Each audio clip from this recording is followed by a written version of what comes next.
Alright guys, so if you've been watching my channel, you know where I am standing right now. I am in the middle of my reptile room where I have a passion and an obsession for keeping and breeding ball pythons and reticulated pythons.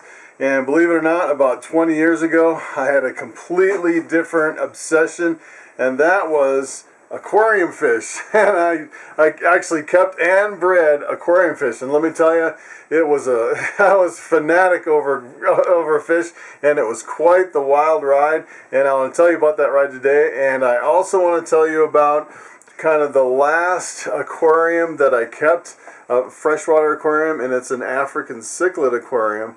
And as far as I'm concerned, it is the number one, the best, hands down, the best aquarium there is, the best setup, the best fish, and I want to show you that complete system. Okay, so before I get into my background with aquarium fish, I want to show you this quick little clip of the fish eating this morning, and usually they're pretty camera shy, and I just wanted to show you how many fish and kind of a trailer of what these fish look like and a little clip of the aquarium. Check it out.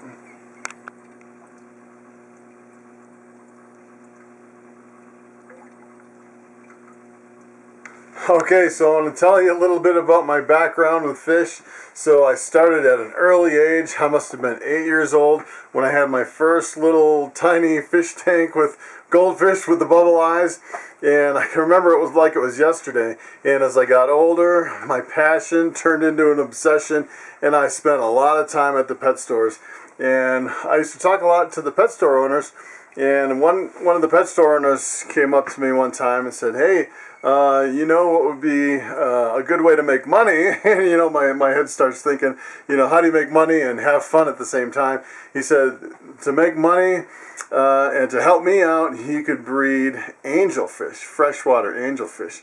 And I got into the angelfish business. I had like 30 aquariums, and I was breeding thousands and thousands of angelfish, and I'd raise them up to about a quarter size, and I'd sell them for $1 a piece to all the pet stores. And I'd drive all over Denver and Colorado Springs selling all my angelfish to the pet store.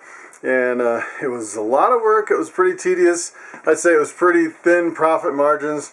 And later on, you know, a few years later, another pet store owner came up to me and said, "Hey, if you want to make some money and have less work and make a lot more money, you can get into cleaning aquariums." And let me tell you, aquarium maintenance is where it's at. And I started a little aquarium maintenance business on the side, and I was making, I mean, if you want to start a small business and make some good money, aquarium maintenance is where it's at. You just buy a bucket and a hose, and the amount of equipment to get into it is very minimal, and I was making probably $100 an hour cleaning fish tanks.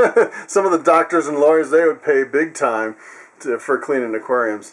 And in order to clean aquariums, you have to know, you have to have your own aquariums, and you have to know the maintenance and the cleaning. You just can't really jump into it. So pretty much from there, I moved to where I actually had a little retail store, and I sold supplies out of the store, and I sold aquariums.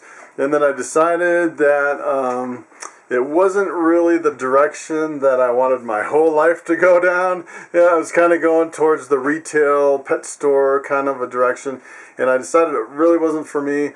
And then I kind of scaled back, and now all these years later, I just have the one African cichlid aquarium. So let me show you that aquarium. It's pretty impressive, and I say out of all the tanks that I've cleaned and maintained and that I've set up, it's by far the hands down the best setup. Alright guys, so this is my 125 gallon African cichlid aquarium, and I've had this thing for probably 20 years. It's been quite a long time since I've had it, and the setup is pretty much the same, and all the fish are, I think they're kind of camera shy right now, kind of all hiding in the back. It seems like every time I break out the camera, they kind of hide. And first I want to talk to you about the type of fish that I have in here. So when I first started my African cichlid community, I guess you'd call it, I had a whole bunch of different African cichlids that I got from the pet store, and I just grabbed one of each kind, threw them all together, and that is a big mistake when you're setting up an African cichlid tank. you definitely have to know what you're doing. And when I threw like maybe 30 different African cichlids together, and I'd say within 3 months, I only had one left. And one will you get one big male of the wrong type, and it will decimate your tank, and it'll kill all the other ones, and you just have one big fish left in the corner. And that's what happened to me. So what I finally ended up with are, you can see these orange fish here. These are red zebras.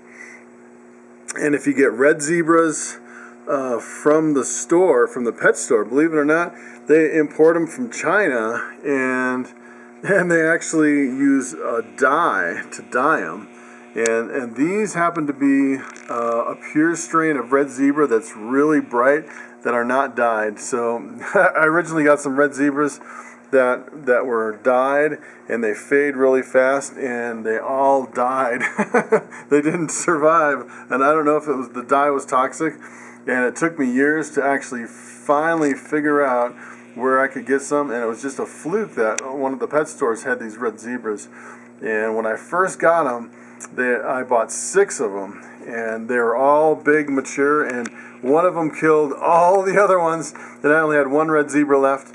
And luckily, before all the other ones died, there were some babies tucked away, and they grew up and established in here, and I have my whole colony of red zebras, and it's really awesome.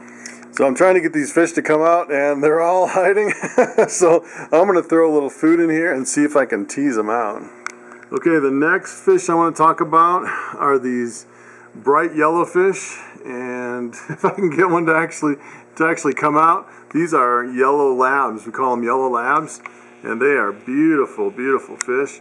And I would say for any tank, the yellow labs are definitely the most mellow, I would say. And you can have a whole bunch of yellow labs. They don't really fight with each other. And now they're all coming out. Yeah, there we go. So the yellow labs, they say it's a beginner African cichlid, and I would definitely, if I was setting up a brand new tank, I would definitely get some yellow labs. Look at that big red zebra. He is beautiful. He's very camera shy too. And it seems like these fish are super intelligent, and anything out of the ordinary, anything different, and they all hide. And it's funny, I can walk up to the tank and they know me, and someone else walks up and they all hide. And I break out my camera and they all hide, which is interesting. And then the other fish I have are these blue striped ones. Those are Pseudotropheus johani, and I struggled a long time to actually get a blue fish to survive in this tank. I actually started out with Pseudotropheus damasceni, which instead of stripes going along the sides of the fish, it had stripes up and down. And I think it was a prettier fish, but the interspecies aggression was just too much, and I couldn't keep them alive. And I'd buy like 50 at a time, and within 6 months, I'd be down to 1. It was pretty incredible. So I finally ended up with these johani. They're still pretty aggressive, and you'll see some of them are kind of torn up a little bit, and they're keeping this one's pretty torn up, but I was actually down to just a few of them, and now they're kind of it's kind of a trick if you get some really aggressive fish, especially if you try to get some with the blue color. It seems like they're more aggressive, but so far these have been living and reproducing in here quite successfully. Okay, so now that I kind of went over the fish a little bit, I want to talk to you about the background. And you can see all these rocks in here are actually landscaping lava rock that I got a long time ago. Yeah, it's been doing fantastic. I just stacked it up to the back, and it looks so natural and so realistic. It's pretty incredible. I really love it. And then on the bottom down here, I use crushed coral for a substrate, and that really helps to increase the alkalinity. So I actually don't have a traditional biological filter in this tank, and what I'm actually using is this pump right over here, and this is actually designed for ponds. It's a pond pump, and what that does is it really moves the water through these rocks, and all these rocks act as the biological filter. So I don't have an undergravel filter, I don't have a trickle filter. It's basically that one pump and all these rocks that act as the biological filter. So my main mechanical filter is actually, I use this AquaClear power head. If you can see it right here, it's an AquaClear 70, and on the bottom here it's actually called a quick filter, and there's like a sleeve in there that it almost filters as fine as diatom powder. It's pretty incredible, and it keeps the water really crystal clear. And I actually started this tank up about an hour ago, and it's already cleared it, so it's pretty incredible. And the fish kind of dig into the crushed coral, so every now and then I kind of just push it back to kind of even everything out. But this I would highly recommend if you have any kind of aquarium to get one of these quick filters, and it really polishes the water. It's really amazing. Okay, so for any aquarium you need biological filtration, you need mechanical filtration, and you also need chemical filtration. And the chemical filter that I use is actually on the back. It's a hot magnum, and you can see just a little tube coming down there and a little trickle out of here. And it's, if you kind of look back behind here, it's right here. And the thing I like about this is instead of a sump pump where you get leaks, it's kind of all contained. I've never had this leak outside of the tank. And you just take it off, and then you pop this, and inside there's a whole bunch of carbon that you can replace. And it also has a little, I guess it's some mechanical filtration too, but it's pretty coarse. It doesn't do a good job of really polishing the water. But as far as chemical filtration, I would highly recommend the hot magnum filter. So another thing you might notice is I have all this coral along the top of the aquarium, and it actually has a purpose, believe it or not. So what I do with this coral is I bleach it between uses, and when I'm kind of running low on fish, or I want the fish to reproduce some more, I put all this coral in the bottom, all in this crushed coral here. And what happens is all the tiny little babies kind of hang out there, and they don't get eaten by all the other ones. And I have a population explosion when I have that coral in the tank, kind of embedded down in the crushed coral. And you can see all these tiny little babies. They just they just grow and reproduce like crazy. And I get a whole bunch of little babies, and you see that there's no really tiny ones.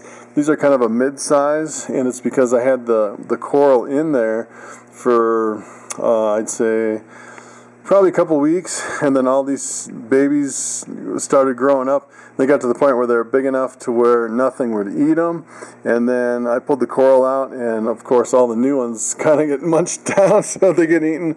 And it's kind of like a population control, moving the coral in and out of the aquarium. So another thing about this aquarium is, especially with African cichlids, they like large water changes. So when I change the water, I drain it down about 50%. They can handle a 50% water change. And I'm using just well water, so there's no need to condition the water at all. I just drain it and fill it back up, make sure it's the right temperature. And most aquariums, if you're doing a water change, they say no more than 25%. But with African cichlids, you can go, I would say, up to 80%, and they'll still do fine. They're really hardy when it comes to water changes. And it seems like right after water change, they'll start breeding. They'll go in the breeding mode. And it's really, for African cichlids, they can definitely handle a large water change. Okay, so I'd say the food is pretty critical as well. And when I first started keeping African cichlids, I used just a regular fish pellet that I think it was too high in protein, and I started losing a lot of fish pretty often. And it wasn't until I actually switched to this like a cichlid flake. This is what I use pretty much solely anymore. It's omega-1 cichlid flakes. And then I found that with the flakes, it wasn't really enough to keep my bigger fish going, so I started going with this New Life Spectrum cichlid formula. It's kind of a sinking pellet, but it floats at first and then sinks down. And between the two, that's pretty much all I use. And I used to give an occasional treat of romaine lettuce, kind of rubber banded to a rock. And I kind of went away from that because it just gets the tank really dirty, but they definitely love to munch down on that romaine lettuce. Alright, so kind of a newer thing that I purchased for this aquarium that I think is really essential is a really good thermostat.